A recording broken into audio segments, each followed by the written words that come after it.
Hey kids, welcome back to Worth the Spin. Today we're going to talk about something a little bit different. We're not going to talk about vinyl today.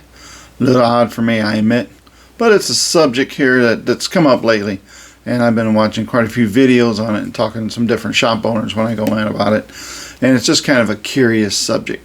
So for a while now, quite a bit of a while, I've been hearing that CDs, compact discs, are making a comeback into the music industry. I don't know how true this is, at least from my perspective and from maybe my area. I see a lot of CDs at like Walmart.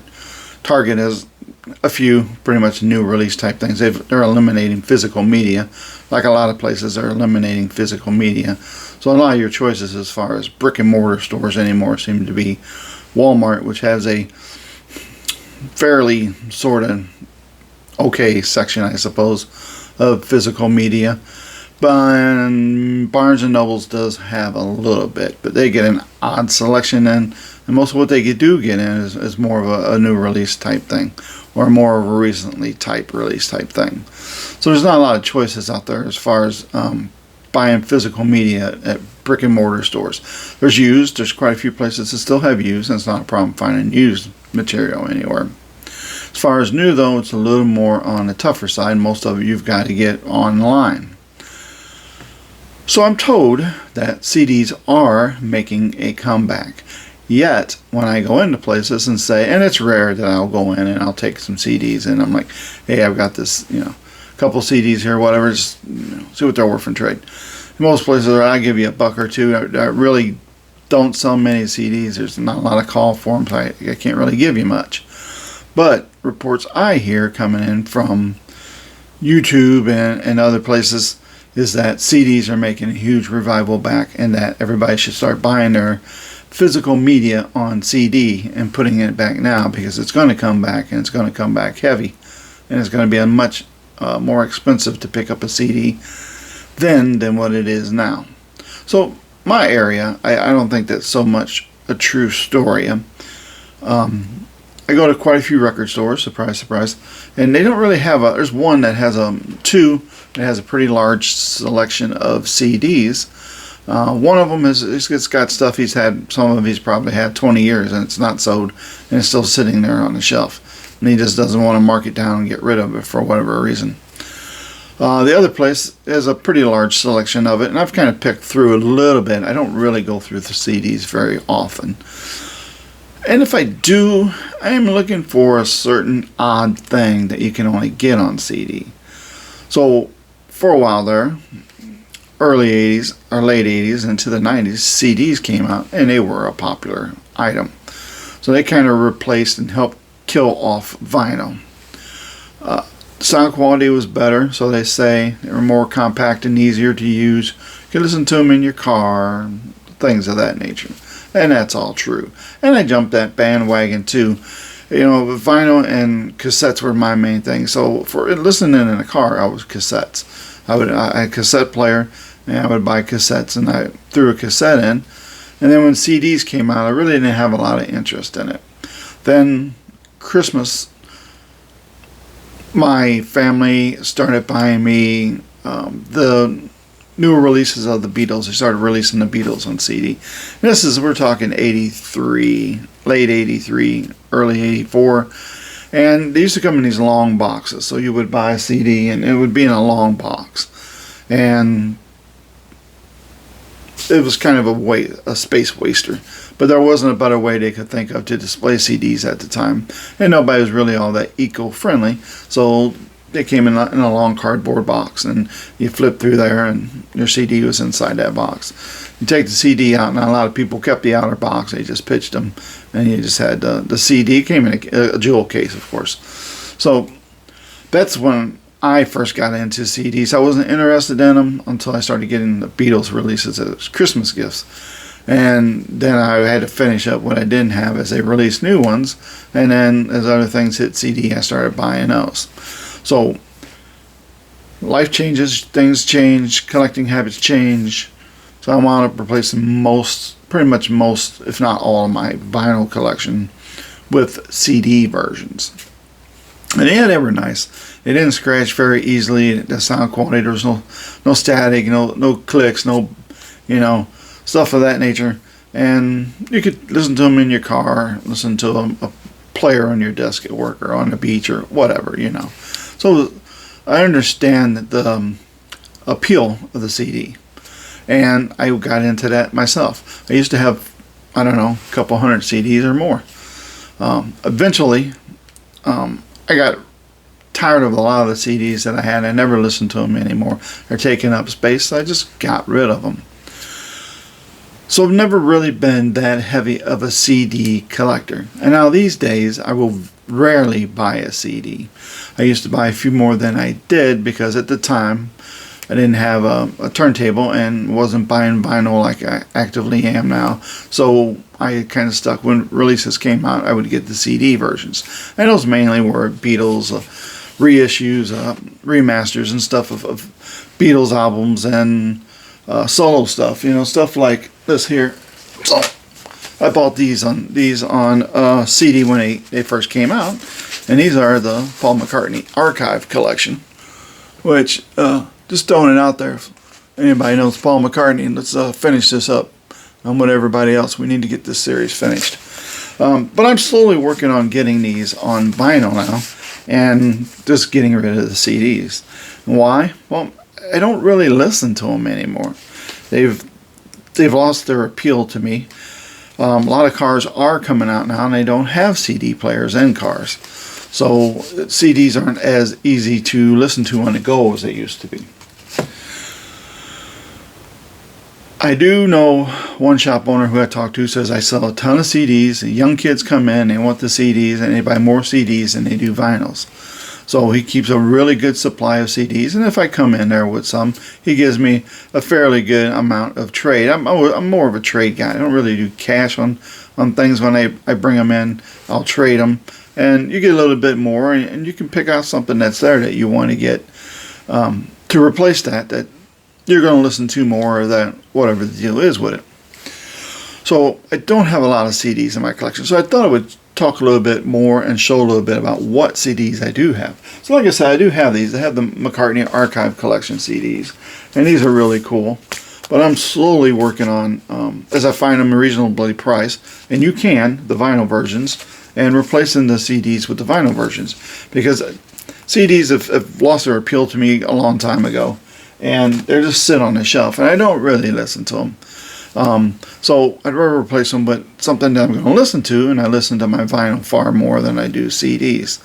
On the go, I do, and I know everybody knows I'm not a fan of the streaming and downloading stuff, but I do have a certain amount of stuff on my phone, and I listen to that when I'm out and about. I'm at work, and I got earpods and to listen to. But I don't really listen to the CDs. What CDs I do have, I don't really listen to. Most of them that I have are more from a collectability standpoint.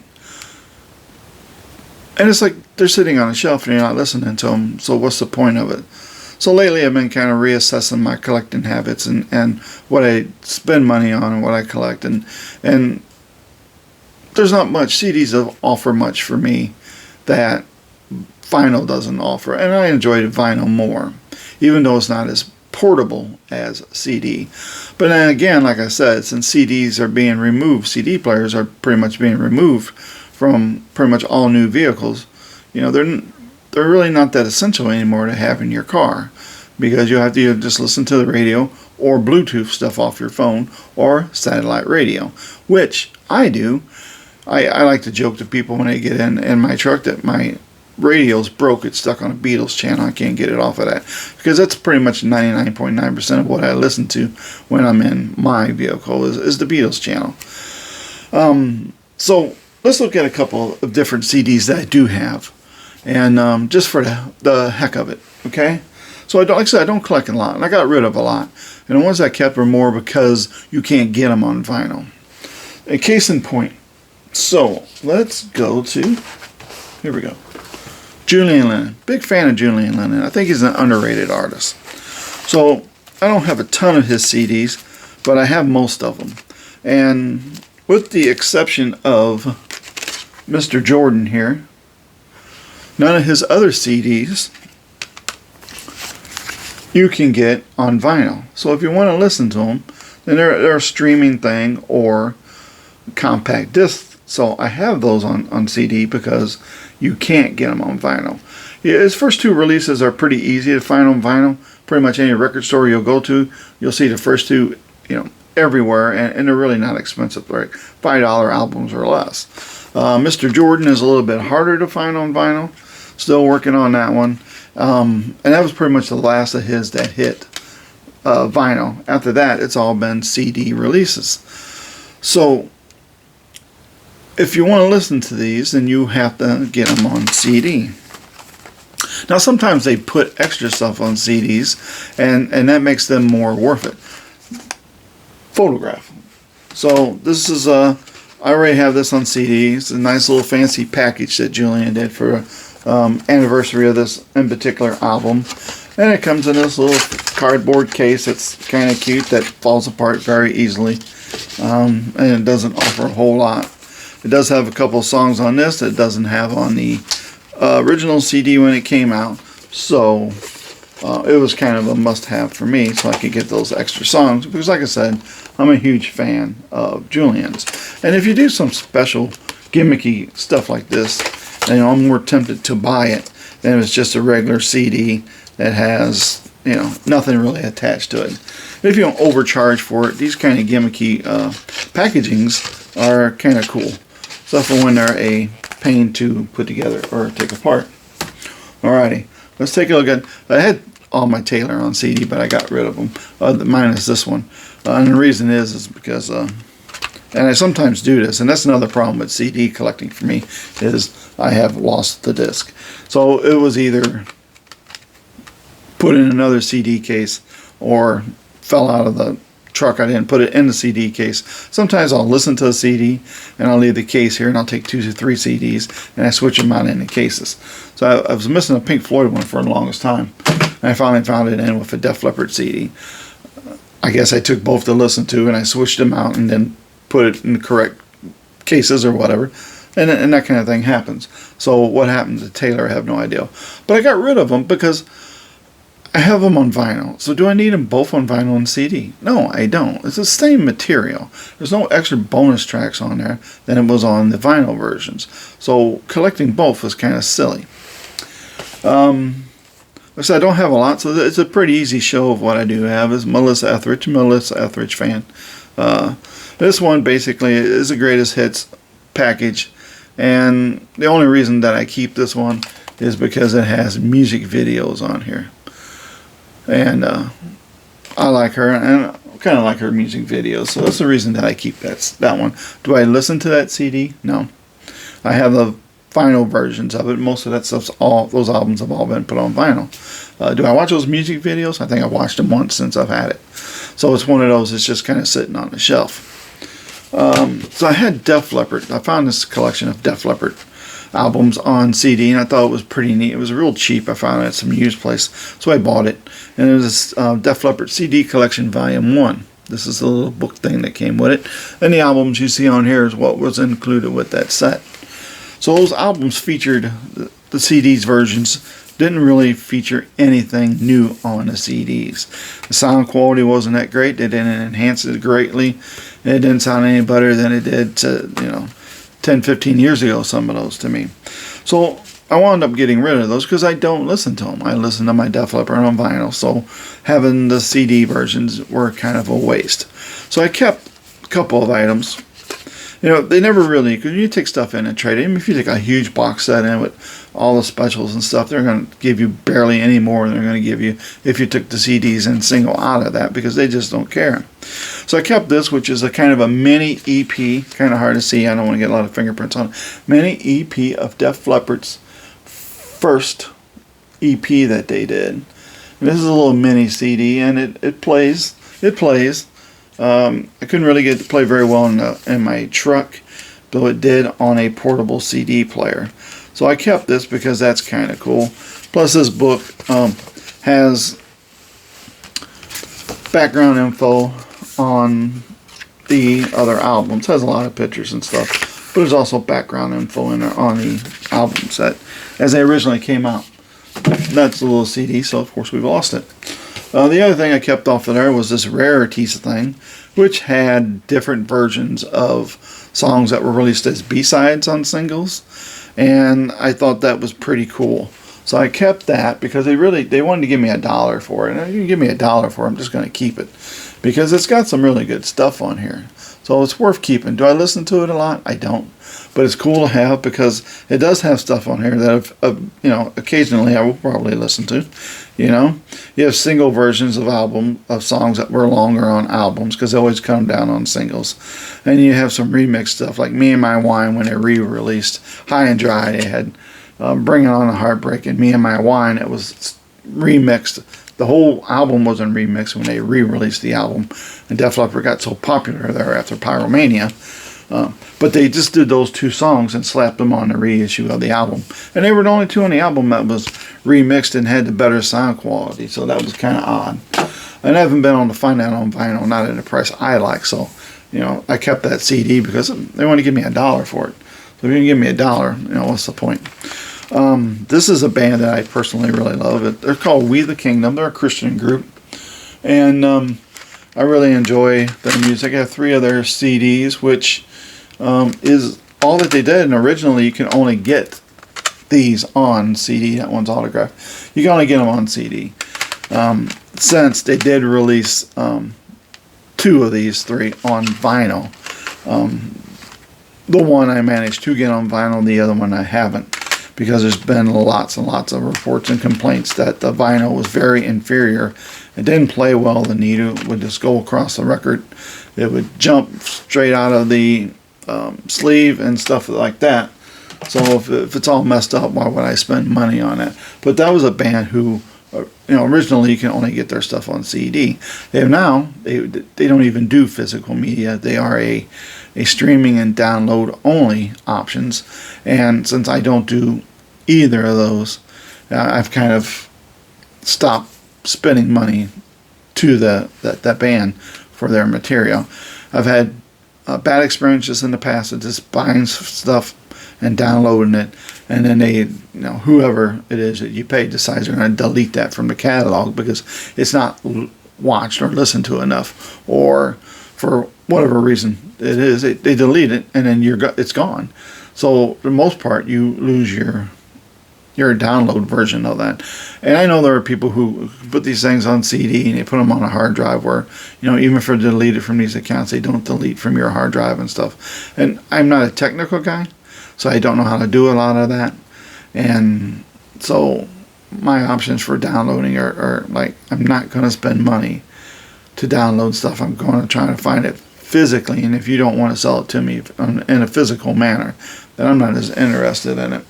So a few others that I have here. I'm a big Black Crowes fan. I had a bunch of other stuff that was on CD, but when I replaced it with vinyl, I got rid of the CDs. This is just the anniversary edition of the Sudden Harmony and Musical Companion. Basically, I kept this because this is my favorite Black Crowes album. It does have a few bonus tracks on there.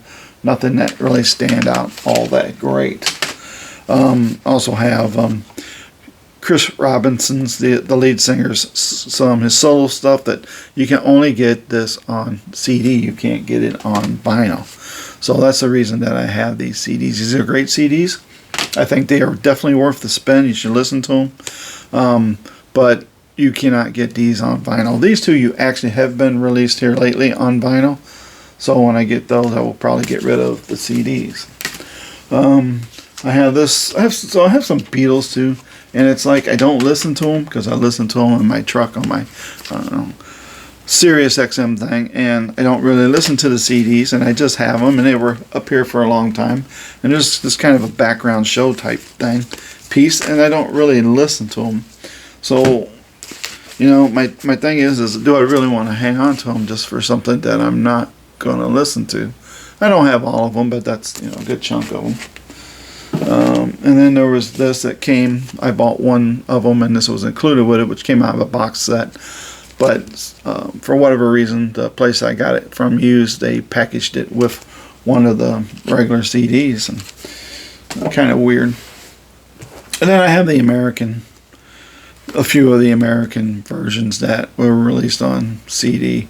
And these don't offer anything new other than some slight remix, and they sound a little better. But other than that, there's nothing on here you can't hear on the vinyl versions. So I don't listen to them just from the simple fact of I listen to Beatles when I'm on the go in a truck through my radio, and if I somewhere, wherever, camping or work, or I listen to it through headphones and coming off of my phone through the app for Sirius XM. So they're just kind of sitting there. So it's something that you're not going to listen to it to me. And you could use it. I could trade that and go for some album, some vinyl that I would like to have that I don't have the money for at the moment.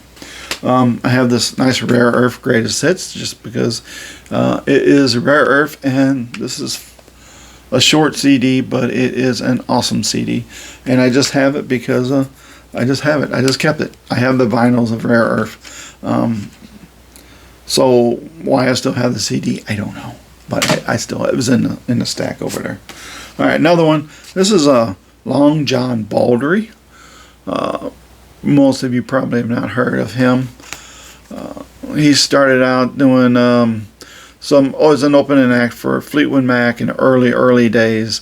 Rod Stewart was a fan of his, and he helped Rod Stewart on some of his solo albums when he left Faces. And I think his stuff is really good. I really like his stuff. You can get, this is basically a collection of two of his albums. It's two of his most popular albums, and it has bonus tracks on here, just alternate takes, some radio promo type things and stuff of that nature, unreleased versions of some of the stuff that was released.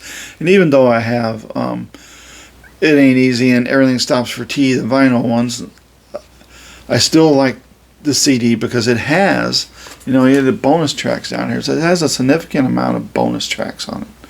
So it's worth it to me. Plus, when I bought this, this CD was it's like a $35 CD. I'm not trading this off for $2. But Long John Baldry, he's way, way worth the spend. You should check him out. Not all of his albums are great sit down and listen to type things. He does a lot of blues stuff, early 60s. He's been around for a long time. Unfortunately, he's not with us anymore, but he does some fantastic music, and these are his two biggest albums, and they just put them on CD. And it's the only CD versions of these albums you can get is on this. So this is worth having, because just for the fact that it's the only way you can get those on CD is buy this. And again, like I said, it has some really nice bonus stuff on here. For both albums it has. Again, I'll show it has some really good bonus stuff on here that you won't get on vinyl. And then the last little section that I have on CD is one of my all-time favorite artists. You know him from J. Geils Band? You know him because he's just awesome. And I hope you're listening to his solo material, because I think as solo artist, he is fantastic. He works with so many other famous artists. And even though they're like background vocals in some songs and just help write some songs and, stuff of that nature, it's still, I think these are all worth listening to. And you can only get these, with the exception of, I think 3 of these, you can only get them, 2 of them, you can only get on CD, you can't get them on vinyl. So this is Mr. Peter Wolf. Fantastic artist in my opinion. So you can get this one on vinyl. I have it on vinyl. You can also get his third release. This is on vinyl. I got that on vinyl. And then after that, they stop. You can't get any of these other ones on vinyl. So this would be Long Line, his next up album that he did, and this is only available on CD. And these things, guys, are really worth listening to. If you like J. Geils, you'll love Peter solo. I think he does fantastic work. I think he's very underrated. So this is Fool's Parade. This one, again, you can only get on CD, and this is a fantastic CD. Waylon Jennings makes an appearance on here. That's really good. if you're a Waylon Jennings fan. And here we have Sleepless, and I know all about that. And for this release, this was also a CD only release. You cannot get this on vinyl. So if you try him out and you enjoy his music, your only options are the download streaming option or to get the CDs. They're not expensive CDs. You can get them off eBay. You rarely see them in record stores because they go really fast. The few times they do get them in, but when they get them in, they're like $5 CDs. And you can get them online, for I don't know, $6, $7, $8. So they're not really rare. They're not that hard to find. It's just really awesome music. And then we have Midnight Souvenirs. This is a fantastic album that he did, and this is another one that is only available on CD. Alright, he has one other that he's done after this, A Cure for Loneliness, and it's one that when it came out, it was a CD only at the time, and it came out, and I had seen it at Best Buy, who no longer sell physical media, and I was like, man, I need to get that, and I didn't pick it up before I left the store for whatever reason. I never went back, and it was quickly deleted after that, so they don't do any new pressings of it. It's one of those you have to get secondhand, and I just haven't gotten around to doing it. But they did a few years ago release it on vinyl for some odd reason.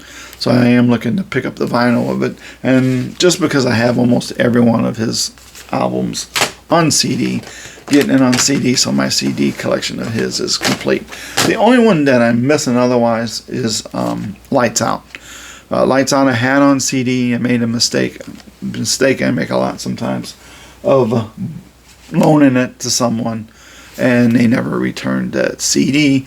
And that is one CD that it hit CD, was quickly deleted. It was in the early days of his career. I think 84 that hit CD. It was deleted quickly afterwards for whatever reason. And you can't get it on CD. So if you do find it, it's either a bootleg, which is just odd, or it is an $80, $90 CD, which is insane, just insane. But there were a few of them made. It kind of commands that price. I have the vinyl, so I'm not really worried about getting the CD, just for the sake of saying I have the whole collection on CD. And the only reason, like I said, Cure for Loneliness, I need to get it. I see it on vinyl. It's like $15, $18. It's not that much, but since I have everything else on CD, I just kind of want to keep it with that, so the whole collection is full and on CD. So it's kind of a weird thing of mine. And so, are these CDs worth the spin? Are they worth listening to? They are, because I still have them. But do I listen to them a lot? No, I don't.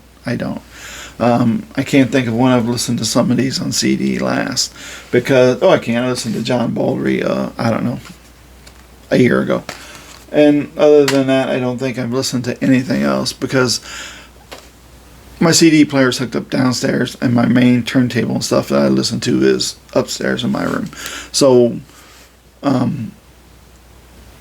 usually when I listen to music, it's in wee hours in the morning because I don't sleep well. I'm up at 1 o'clock and 12:30, 12 o'clock, and I'm in there with headphones on, and I'm listening to albums, and I'm not listening to CDs. If I could get like a small compact CD player, one that's just tiny, and all you do is you stick a disc in there, and it doesn't have any bells or whistles or nothing to it.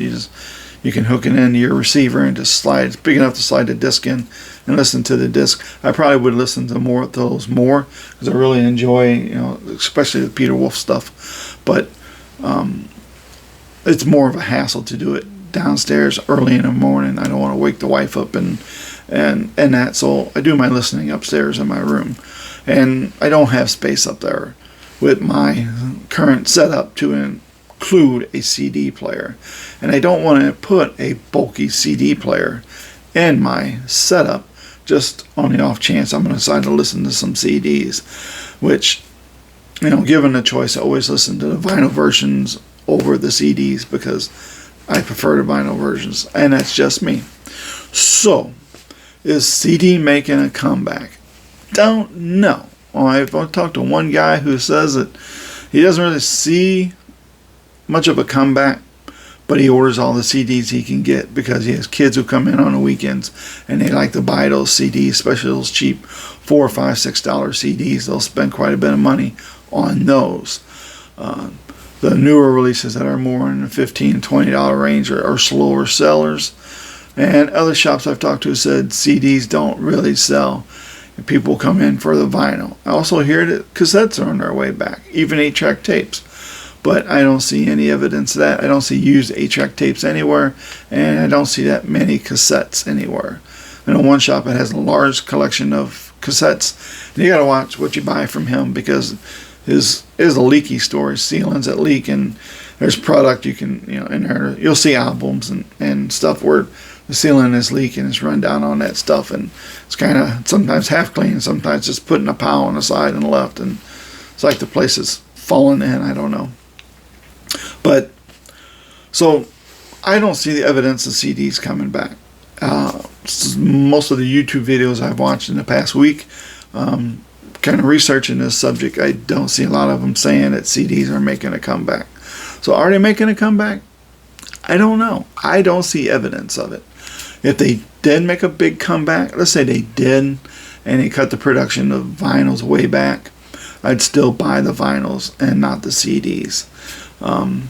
I prefer vinyl. I prefer the vinyl sound over the CD sound. And like I said, most of these, 90% of what I own here is because you can only get it on CD, or I would have already gotten rid of it by now. I'm just not a CD listener. I never was that crazy about CDs, but for a period there, that had to be my preferred choice. So, is it coming back? Don't know. Feel free to comment. Let me know what you think. Don't think, is it coming back? Do you enjoy CDs? Do you prefer the CD version over the vinyl version? Let me know. Be interesting to hear. All right, that's what I got for you this week.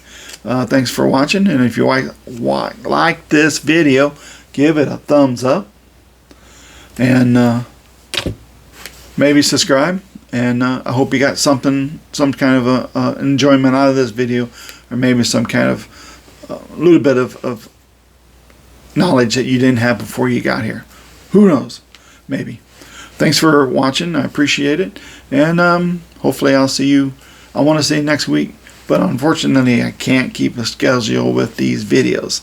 So I will see you the next time that I post something. If you subscribe, it'll let you know that I finally decided to make a video.